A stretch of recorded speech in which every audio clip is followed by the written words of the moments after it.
2, 1. 7 things you probably didn't know you need to know. I'm Jamie East, and this is the Smart 7. Good morning, everybody. It's Wednesday, the 19th of January, and it's National Popcorn Day. And a big happy birthday to Dolly Parton, Simon Rattle, Dennis Taylor, and Jensen Button. The Tory party row shows no sign of ending, as Sue Gray works on that famous report. The ever-helpful Dominic Barnard-Castle-Cummings has offered to testify now too.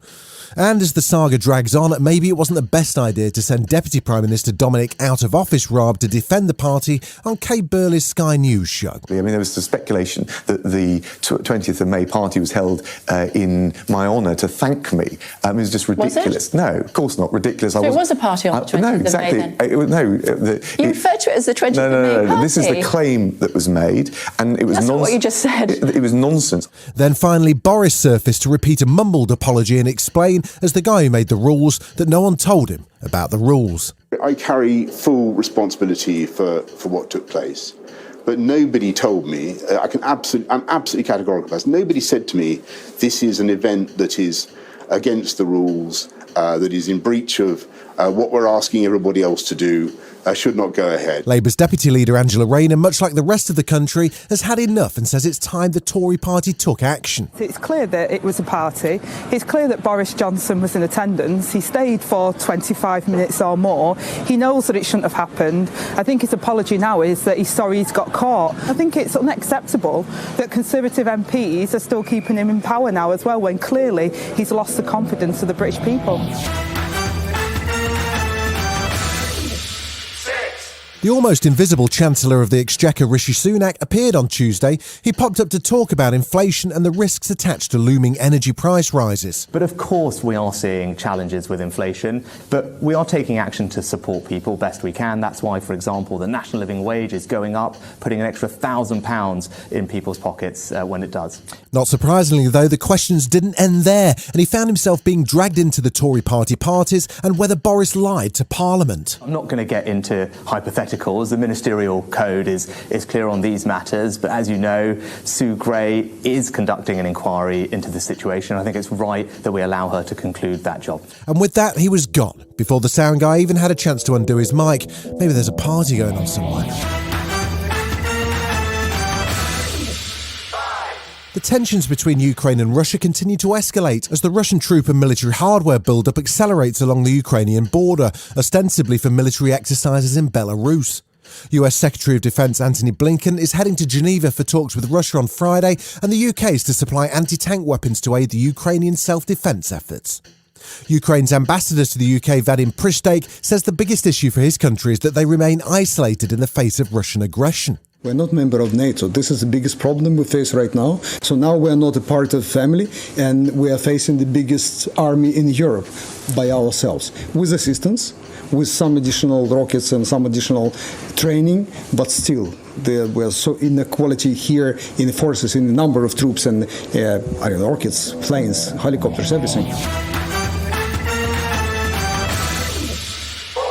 The world of gaming was in shock yesterday as Microsoft swooped in to buy major games company Activision Blizzard. They're the company behind games like World of Warcraft, Call of Duty and good old Candy Crush. In fact, they've over 400 million active players in 190 countries. I guess that's why Microsoft are paying close to $70 billion for the company, which may well end up folded into Microsoft's Xbox platform. Microsoft Gaming CEO Phil Spencer seems pretty enthused in a corporate speak kind of way. When this transaction closes, Microsoft Gaming will be the world's #3 gaming company by revenue, behind Tencent and Sony. We believe that Microsoft and our team are uniquely positioned with the technical capability, financial capacity, creative vision, and the gaming track record required to deliver a truly global interactive entertainment ecosystem. Still to come on the Smart 7, Marvel's brand new series Moon Knight, and Stephen Knight talks Peaky Blinders. Right after this. Welcome back.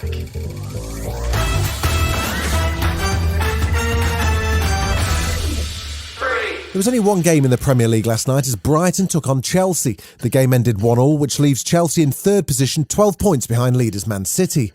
And after all the Novak's fuss last week, the tennis has finally gotten underway at the Australian Open. And it was a good day for the Brits, with Andy Murray, Dan Evans, Heather Watson and Emma Raducanu all through to the second round.